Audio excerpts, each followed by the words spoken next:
What's going on? It's your boy Jersey Rain, and I'd like to welcome you to the SOS Season 1 Midseason Report. It's my first time doing it. Excuse me if I'm slurring or taking a little bit to gather the information, but I'm really just trying something new. I see everybody doing the podcast and they're awesome. I just want to bring that to our league as well. I don't know how to do the podcast, so I'm doing it the bootleg version way. Forgive me, but hopefully I can get through this with minimal, hiccups, as you can say. Now, the first thing we'll go over is the NFL standings, and if you haven't heard or you just play your game and log off, I don't think we have many of those guys here, but the Packers are still undefeated. Our last undefeated, the Oakland Raiders, lost to a division rival last week, but we still have the Packers sitting at 7-0. They're monsters. I mean, it's really tough. They're 4-0 at home, 3-0 on the road, 3 division wins, and they're rolling. Justin, he has the team rolling. Can't be mad at that. But let's dive into some division standings for you really fast.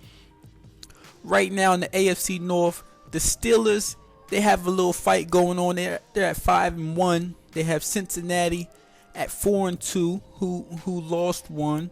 The Ravens at 3-3, and B More Murder, he's a good player, so you can't really count him out yet. So the division, it's a 3-headed race right now. You have the Browns coming in at 1-5. Cho is trying to get them situated as we speak. It's not easy coming in as the Browns user, but he's doing his best and he's holding in there. The AFC South. Now, a couple weeks ago, my man Play Action had the Jaguars rolling. They were 5-0. You couldn't tell them nothing. MJD was a little bowling ball. He was running through the league, and you couldn't do nothing about him. But the last couple weeks, he ran into that buzzsaw in Oakland, and he had he's recently retired. I'll go over that a little later. But he ran into a Dolphins user as well, who knocked him off last week, 41-28. Surprised the league. So the Jags have lost 2 straight, while the Houston Texans, have come out. You can't really say nowhere because they're a good team, but they really made folks really forget about the Jags for a second because they lead the division. And before you get too caught up with the Texans and Jaguars, you have to turn and look a little bit lower, and the Titans are at 5-2. You have 3 5-win teams so far in the AFC South, and it's just, I don't know. Nobody looks at them as the toughest division. Poor Coach B, shutdown corner, my dude. He's sticking in there because he's been losing heartbreakers. So the whole division is coming to play, and it's really surprising what's happening in the AFC South under the radar. Really, it's the first time I really looked at them and seen that they have 3 5-win teams. Really impressive there. The next division is the Brady division. Yes, the AFC East, where you have, of course, the Brady bunch leading the pack at 5-1. The Patriots, they're doing pretty well for themselves. When you have Brady at quarterback, it's pretty good. It's a good time. And they have the Jets right behind them, who are 4-2. And they played last week, and they both came in at 4-1. But the Patriots snuck by with a late touchdown to sneak by. So that's a rivalry we want to look at because those teams are evenly matched, and they both will come out and try to punch you in the mouth. You have the Dolphins following them at 3-3, and the Bills hanging on. They got a rookie quarterback, 1-6. Aikman went 1-15 in his rookie season, so we can't count Martins out down there with J-Knot. Now, the AFC West, I alluded to the Raiders. They're one of the best teams in the league, and they do it with defense. And they lead the West at 6-1. But there was a coaching change in Kansas City, and we have Albany Mike running the show over there, and the Raiders were 6-0. Chiefs came in, and your boy, yours personally, I don't know how I say that right now. Hey, I called that. I said the Chiefs would knock off the Raiders. And you know what? The Chiefs knocked off the Raiders last week, 41-31. Duncan, the Raiders rookie quarterback, threw for 538 yards, but the Chiefs still pulled it out. That's going to be a fun rivalry to watch. A great division race right there. Raiders 6-1, Chiefs 5-2. The Chargers are still in the fight. You might have to look for a wild card because the Raiders and Chiefs, they look like well-oiled machines right now. They come in at 3-4, and the Broncos are 2-5. It's a tight race there. It's it's hard when you got two teams really, really smoking. But that division, so far from what I can gather, they can beat each other on any given Sunday, and that's great. Now let's move into the NFC, and we'll start off with the NFC North with the Packers, the Fudge Packers, led by Aaron Rodgers, and they are tearing up the league right now. They're 7-0, the last undefeated left, so they got the biggest X on their back right now. They're followed by the Detroit Lions and Dep Chef. He's a strong dude. He had Megatron rolling, then everybody keyed on Megatron. But he just got a good trade. He's in love with Taiwan Jones. The kid has some wheels. So watch out for the Lions. That division race is not over. They're followed by the Bears, who just fell to Philly last week. And it's a new user. He took over the team, and they were 0-2. And as you can see, he's 3-2 since then. And he's been battling the best over there. And he's holding his own. So once he gets his feet under him in Chicago, that division is going to be terribly good. And you have the Vikings 1-5. They're still kicking. They're not getting blown out here. They're still kicking. Next division we'll travel to is the NFC South, who lost their coach. And before he left, I think the Falcons were 3-0. I think Akir Green, their wide receiver, was, throwing for or catching about 5 balls a game for 200 yards. But the coach left after personal differences. And the new coach came in, slipped a little bit, but it's cool. And now the Falcons sit at 3-3. The Saints, despite a 3-4 record, right behind them, division is still there. And look, even the Panthers, they're 1-5 right now. They're still in the division race. If you're listening to me, MVB, coach of the Panthers, the Eagles had to sneak by. You're still in the division race there, boss. You're not that far behind. Just need a couple bounces go your way, and you probably be right there on top of them. And the Buccaneers, my man Big Tub, Shannon, my homie from my NCAA leagues. I don't know what he's doing over there yet. I know he's a bad player than that, so I ain't gonna talk stuff to him because next year I might be on the schedule and he might blow me out. But don't let that 0-7 record fool you. He will sneak up on you. The next division will be the NFC Beast, led by yours truly, Coach Jers, head of those Philadelphia Eagles. We're at 6-1. I'm thankful for the 6-1 right now because we're getting away with some things. I know people say, "Oh, you're doing this." We're not really that dominant. We're just making the right plays at the right time, basically. And I'm followed by the Giants at 4-3.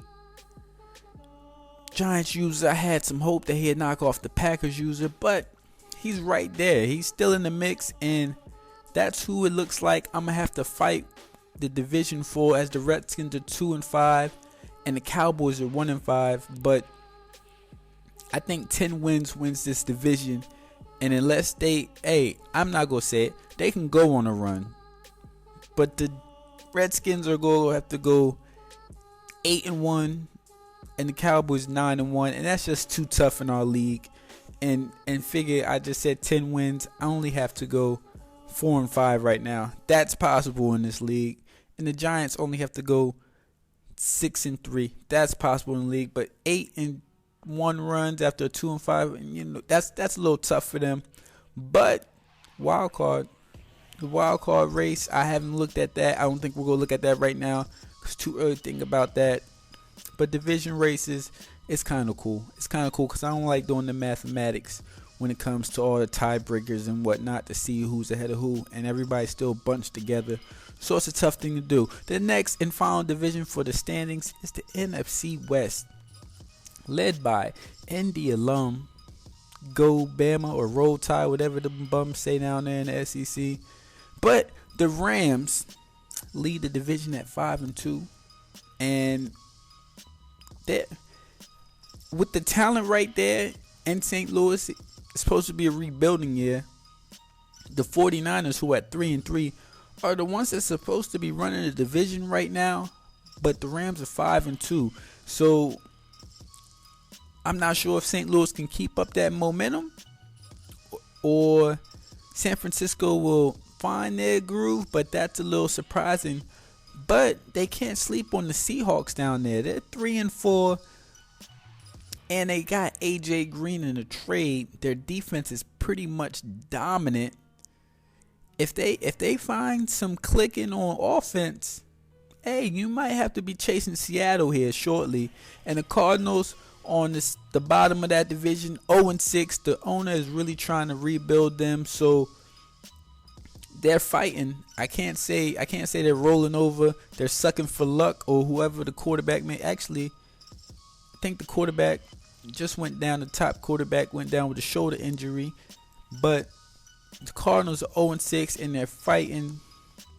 But to catch the Rams, if they go on a Cinderella run, or the 49ers once they get their mojo, it's going to be tough for that division. So we'll move on from that. And now we'll head into season stats. Our league leaders. And we'll begin with passing first. Everybody's favorite thing to do in Madden. It's easy right now. You pass the ball. Mr. Aaron Rodgers of the Packers leads us in passer rating at 136.6. Again, the kid is balling. It's really hard to stop that man with his 99 across the board statistics. Matt Ryan, he's on pace to be our only 5,000-yard passer right now. A little under that right now. He's at 2,366 yards. Pretty impressive, as you can see so far. NFC is really one of the passer side of the league. Matt Ryan also leads the league in touchdown passes with 21, followed by the Rook in Oakland with 20 and Rodgers with 20. So it's pretty impressive. Pretty impressive thing, especially for the rookie. He has 20 interceptions, 20 TDs against 5 interceptions. It's a pretty good ratio for a rookie. Peyton Manning leads the league with 15 interceptions. I don't even want to repeat that out loud. 15. Peyton, man, you know what? Peyton's going to get on track. I'm not even worried about that. I am not worried about that. The quarterback who needs to get the ball out of his hands more is Russell Wilson. I'm not sure knowing what Russ is doing over there, but he needs to get that ball out, as he's been sacked 31 times on the year. And the most accurate quarterback with the most, attempts. I'm not going to count them backups with 2 attempts. But it's Michael Vick of the Philadelphia Eagles. He's at 73%. He's really finding his mark right now. And that's all you can say. Yards per average, yards per game. It's not something I want to get into. It really doesn't tell what the quarterback is. The workhorse so far, the first half of the season, is MJD. Maurice Jones-Drew of Jacksonville. He has 149 carries. And as you can expect, he leads the league in rushing at 1,043 yards. only back right now on pace to really threaten the 2,000 yard mark, but he got slowed down in his last game, only had 51 yards, so possibility he might fall. He might not break that record. So Mr. I didn't forgot his name. I was gonna say Dickerson. And I grew up a running back. Oh man, you know what? I'm gonna just cut that off. I'm gonna cut that off right now. Our TD rushing leader is MJD again. He has 13. He's having an MVP caliber year, and it's not more you can say to that. He's just doing it all down there in Jacksonville. Coach Play Action has a beast over there. Jimmy Graham, the tight end for the New Orleans Saints, he leads the league in receptions with 43. Hey, Drew Brees, I think he found his little outlet down there. So watch out for that when you play the Saints. Victor Cruz leads the league with 850 yards receiving, followed by Megatron with 831. And Julio Jones has 824. That's some guys that may threaten the receiving yards in the season record. I think that stands at 1853 by Mr. Rice. I'm not sure. Not looking at it right in front of me. That's kind of off top and off my memory. Calvin Johnson leads the league with 10 receiving touchdowns, followed by Denarius Moore with 9. Akia Green, the rookie from Atlanta, has 9, followed by Victor Cruz and Curtis Hall, another rookie from New England, with 8 apiece. When it comes to linemen, Jason Peters leads the way right now with 8 pancakes, followed by Apati and Karimi from Chicago and San Francisco respectively. They both have 4 apiece. Mr. Eric Pierce, the right tackle from Buffalo, he's given up the most sacks with 15. Darian Robinson, the rookie from Miami, it's a close second with 12. And when guys are peeling their ears back, it's a tough thing to do. And honestly, the first 7 or 8 guys on the list, they're all right tackles. So it's an important thing to do. They're most traditionally known to be run blocking guys, but it's an important thing when they're going past the speed rushers on the defense. Speaking of defense, let's get in the defense. Our leader in tackles is Mr. Derek Johnson from Kansas City. He has 47. We got a couple guys, John Beeson and Will Witherspoon, Perry Riley, Washington. We may have a couple hundred tackle guys, and that's impressive in the league. Jason Pierre-Paul, who set the single sack game record with 8, leads us with 19 tackles for a loss so far. Very impressive for the 6'5" guy out of USF. He also, of course, I just said he had 8 in one game. He leads the league with 16 sacks. He's going to smash the sack record. Hopefully he doesn't do it on my watch, but he's followed by Nick Perry, left outside linebacker of the Green Bay Packers, who has 13. Our interception leader is Mr. Tremont Williams, LA Tech. He's playing for those Packers. He has 7 interceptions, 217 interception yards. So he's getting good returns on the way back. Anton Kaysen, free agent pickup, is the leader in pass deflections with 16. So I don't know what Revis is doing, but his spot may be taken with this young man. And his teammate, DeMarcus Van Dyke, is second on that list with 10 deflections. We got a couple guys with some TDs, and Van Dyke leads the list. We have about 6, 7 guys, all with 2, but Van Dyke, he finds himself on top of that because I'm not reading the rest of those names. When it comes to kicking, Mr. Mason Crosby leads the way with 16 makes and 16 attempts. He's perfect so far, and that's not hard to do. While Alex Henry of the Philadelphia Eagles has hit the league high 57-yard field goal. He's actually beat out Janikowski, whose longest is 54. That's pretty impressive. No extra point blocks or misses so far. And that will do it for individual stats. Now let's go into team stats. The top rated offense is the Philadelphia Eagles, who have 2,976 yards of total offense. Really moving the ball in Philadelphia, as they have really opened up a spread attack over there. The Falcons lead the league in passing yards, 2,292. Matt Ryan is doing his thing. He might want to pass the ball a little bit if he plans on getting far, because there's some ball hawking defenses who are licking their chops with that.